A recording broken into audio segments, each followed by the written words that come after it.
Sabana. Are you ready? Kicau, kicau, kicau mania. Kicau, kicau, kicau mania.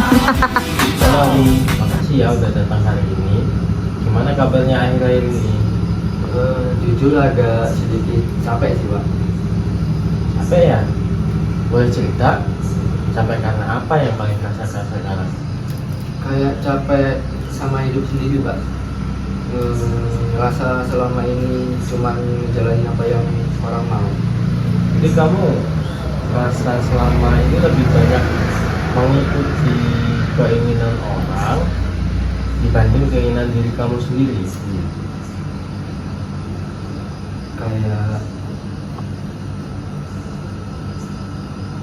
terutama dari orang tua sih Pak. Saya selalu nurut dari kecil. Dia bilang A, saya A.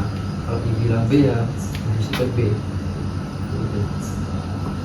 Kedengarannya kamu udah terbiasa buat menekan keinginan kamu sendiri ya? Iya Pak, bahkan jurusan kuliah aja saya sekarang yang saya pilih itu bukan pilihan saya Pak. Oh, jadi sebenarnya jurusan yang kamu ambil sekarang bukan sesuatu yang kamu pengen? Bukan, orang tua tuh yang pengen saya masukin sini karena katanya prospeknya bagus Pak. Waktu itu kamu pernah bilang nggak apa kepinginan kamu? Sempet sih Pak, tapi kayak nggak terlalu didengar. Akhirnya saya nurut aja karena takut bikin mereka kecewa. Berat ya, menjalani sesuatu yang kita ya sendiri itu sebenarnya nggak pengen ngerasa ada di situ. Berat banget Pak. Sekarang saya jadi gampang capek, malas belajar, bahkan kadang kayak ngerasa kosong gitu. Kamu ngerasa kosong ya, ngerasa berat, habis itu kosong, terus apa lagi? Kadang saya mikir, ini sebenarnya hidup saya tuh mau ke orang lain yang ngatur buat saya atau gimana gitu Pak. Oke, karena kamu mikir misalnya hidup kamu tuh mau diatur orang lain atau gimana gitu ya. Saya bisa ngerti kenapa itu bikin kamu lelah secara emosional. Kamu seperti kehilangan uang untuk diri sendiri. Iya benar banget Pak, saya jadi bingung sama diri saya sendiri sekarang. Oke, kamu bingung karena terlalu lama mengikuti ekspektasi orang lain. Iya Pak, saya sampai nggak tahu sebenarnya saya mau apa kadang-kadang.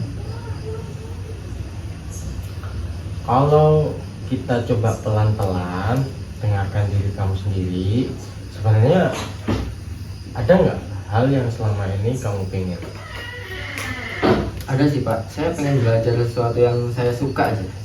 Pengen menjadi sesuatu yang bikin saya semangat, bukan karena terpaksa Pak. Oke, jadi kamu pengen belajar apa yang sesuatu yang kamu suka. Sebenarnya yang kamu suka itu apa sih? Saya suka desain Pak, sama hal-hal yang kreatif. Dulu pernah pengen masuk jurusan yang berhubungan sama itu. Oh iya, kamu suka desain kayak gitu ya? Iya. Jadi kamu suka hal-hal yang kreatif, yang berbau-bau media sosial gitu. Iya Pak. Oke. Waktu kamu cerita sama orang tua, gimana tanggapan mereka? Waktu itu mereka bilang itu semua nggak jelas Pak masa depannya. Katanya saya harus pilih yang aman lah. Oke, jadi ketika kamu ngomong kayak gitu, kamu ngomong kalau keinginan kamu soal itu, mereka menganggap keinginan kamu itu kurang penting gitu ya? Iya Pak, makanya lama-lama saya diem aja. Oke, jadi itu yang bikin kamu memendam perasaan. Iya Pak. Selama memendam semua ini tuh apa yang paling sering kamu rasakan? Sedih Pak, marah juga kadang, tapi habis itu ngerasa kayak bersalah sama diri sendiri Pak, karena saya takut dianggap anak yang nggak tahu diri. Oke, berarti di satu sisi kamu itu pengen didengar, di satu sisi juga kamu tuh takut dicap sebagai orang yang tidak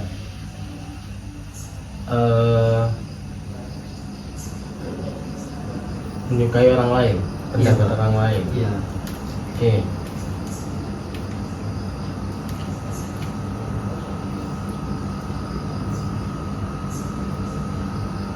Jadi kalau misalnya hal buruk, kalau merasa takut dicap buruk, kalau kamu menyampaikan pendapat, kamu tuh paling takut dianggap apa? Saya takut dibilang kayak nggak bersyukur gitu Pak. Oke, nggak bersyukur ya. Kalau boleh saya bilang, menurut saya perasaan takut itu suatu hal yang wajar kok. Apalagi kalau misalnya dari kecil kamu tuh udah terbiasa buat menjaga perasaan orang lain. Kalau ini Pak, saya selalu mikir Pak perasaan mereka, tapi kadang ya, capek sendiri Pak ini. Oke, jadi kamu tuh selalu mikir perasaan mereka, terus habis itu kamu di satu sisi lain juga kamu ngerasa capek sendiri Iya Pak. karena kebutuhan dan perasaan kamu sendiri. Kamu ngerasa capek, jadi karena kebutuhan dan perasaan kamu sendiri jadi sering terabaikan ya. Iya Pak. Saya cuma pengen didengar aja sih, tanpa langsung disalahin. Sama pengen punya kesempatan buat milih jalan hidup saya sendiri Pak.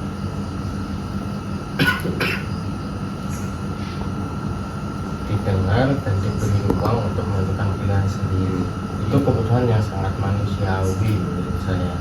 Iya, saya pengen merasa hidup saya juga punya kendali Pak. Menurut kamu, apa ada langkah kecil yang mungkin bisa kamu lakukan sekarang? Mungkin mulai ngobrol pelan-pelan Pak sama orang tua, nggak langsung semuanya, tapi sedikit demi sedikit jujur soal apa yang saya rasain. Itu langkah yang cukup bagus dan menurut saya cukup berani. Kamu nggak harus langsung mengubah semuanya sekaligus, tahu? Iya Pak, saya rasa kalau dipendam juga terus makin capek. Oke, betul. Dan dari cerita kamu tadi saya lihat sebenarnya kamu punya kesadaran yang cukup tentang apa yang kamu rasakan, tentang apa yang kamu butuhkan. Saya baru sadar Pak, setelah cerita tadi, ternyata saya memang selama ini terlalu memendam semuanya. Kadang tuh ketika perasaan itu akhirnya keluar dan didengar, beban yang di dalamnya itu jadi sedikit lebih ringan. Iya Pak, jujur saya agak lega sekarang. Saya ikut merasa senang ya kamu bisa lega. Terima kasih juga sudah mau terbuka secara lebar dan cerita sejauh ini sama saya. Iya Pak, makasih juga udah mau dengerin Pak. Sama-sama, itu udah jadi tugas saya kok. Mungkin di pertemuan berikutnya nanti kita coba mengobrolkan gimana cara kamu ngomong sama orang tua kamu, gimana cara kamu menyampaikan perasaan kamu itu secara pelan-pelan, menyampaikan keinginan kamu ke orang tua dengan cara yang mungkin mereka nyaman didengar gitu. Iya Pak, saya mau. Baik, terima kasih sudah berbagi hari ini. Kamu sudah melakukan langkah yang sangat bagus dan jujur pada diri sendiri. Iya. Terima kasih sudah datang hari ini. Semoga di hari-hari berikutnya segala urusan kamu selalu lancar. Terima kasih Pak.